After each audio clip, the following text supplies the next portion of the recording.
This is the story of my friends and me driving to Toronto from Thunder Bay after we graduated from college. Nightmare generator. My two friends, Olivia and Mia, and I planned to drive all the way from Thunder Bay to Toronto in one day. Since there were three of us, we could take turns driving, so we didn't think we'd need to stop for the night.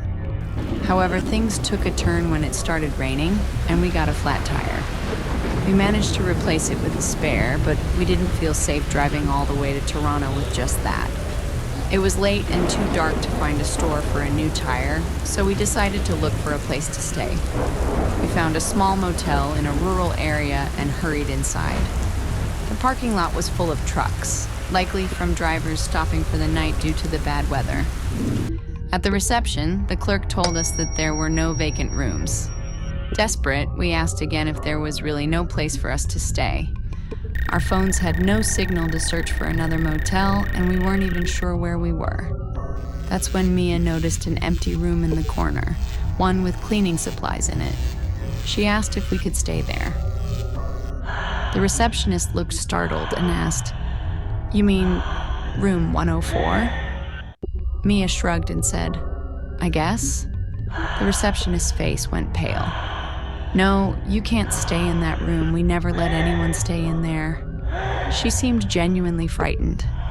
We begged her, saying we had nowhere else to go and would leave first thing in the morning. After a long pause, she reluctantly handed us the key and said, "All right, but please be careful."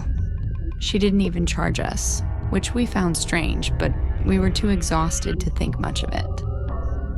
The room was damp and smelled musty, but we had no other option, so we settled in and tried to sleep. In the middle of the night, a violent thunderstorm woke all three of us. It was 3 a.m., and as the wind howled outside, we started chatting about how creepy the room and the storm were. At some point, I got up to use the bathroom. The door was made of frosted glass, so while you couldn't see clearly through it, you could make out shapes. As I was using the bathroom, I noticed a black shape standing outside the door. I assumed it was either Olivia or Mia waiting for their turn. Then the person outside started flickering the bathroom light on and off. I called out, "Stop it, that's not funny." But there was no reply. The light kept flickering. When I tried to open the door, the person on the other side was holding it shut. Annoyed and scared, I shouted, "Enough! Let me out!" But there was still no response, just quiet, giggling. I was locked in there for around 5 minutes, but eventually the person walked away, and I managed to open the door. When I stepped out, I looked around for Olivia or Mia, but they were both sound asleep. I shook them awake and said, "It's not funny." Who was messing with me? They looked completely confused. I explained what had happened, but they insisted that after I went to the bathroom, I had come back and we had chatted for a bit longer before we all fell asleep again. I was baffled. I told them, "What are you talking about?